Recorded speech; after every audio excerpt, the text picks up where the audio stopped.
Assalamu alaikum warahmatullahi wabarakatuh. Inshallah leo tutakwenda kusimulia kisa kimoja chenye mazingatio makubwa sana katika maisha yetu.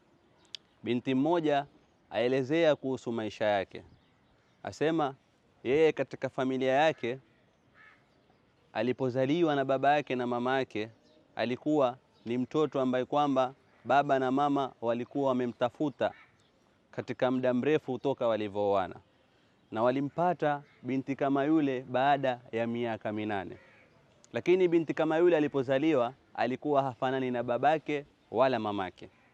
Sasa jamii ambao kwamba ilikuwa imemzunguka binti kama yule walikuwa wakimbeza binti kama yule kwa sababu ya muonekano wa umbo lake na rangi yake ambao kwamba Allah subhanahu wa ta'ala ilikuwa amemuumba. Binti kama yule aelezea, asema Mwenyezi Mungu subhanahu wa ta'ala akamjalia akaenda kuingia katika shule na kuanza kusoma.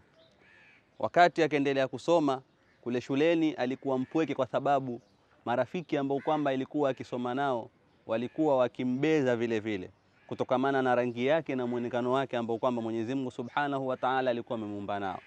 Allah subhanahu wa ta'ala akamjalia kuweza kumaliza masomo yake na kuenda paka chuo kikuu.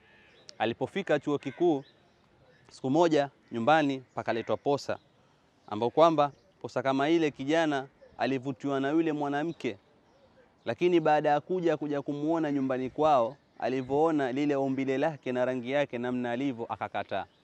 Mama yake akamwambia, hakika yako wewe umefanana na babu yako ambaye kwamba alikuwa ni mweusi, bali hujafanana na mimi ambaye kwamba nina umbile zuri. Baba kusikia maneno kama yale akakasirika na akamwambia, mwanangu ni mzuri na uzuri wa mtu huangaliwa katika moyo wake, na mwanangu mashallah malezi ambayo kwamba nimemlea ni malezi ambayo kwamba ni mazuri ya dini. Kwa hiyo akamwambia binti yake, usiwe na wasiwasi, inshallah riziki yako siku moja itakuja kwa uwezo wa Allah subhanahu wa ta'ala. Binti aelezea akaenda kumaliza masomo yake mpaka na kupata shahada zake, akapata mahali ikawa yafundisha.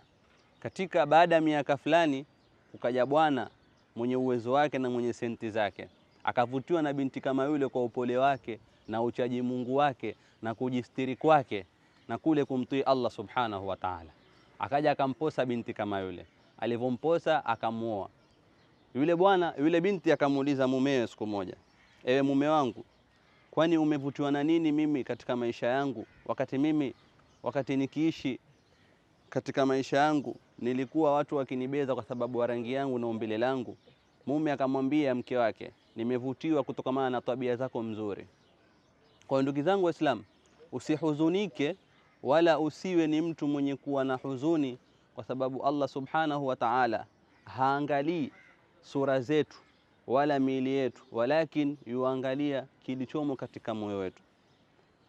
Wewe ukijiona kwamba ni mzuri wa sura ama mzuri wa umbile, lakini katika moyo wako ukiwa na chembe chembe ya kibri ama ukiwa na tabia ambayo kwamba haimridhishi Allah subhanahu wa ta'ala, basi jua mbele Allah subhanahu wa ta'ala wewe si kitu.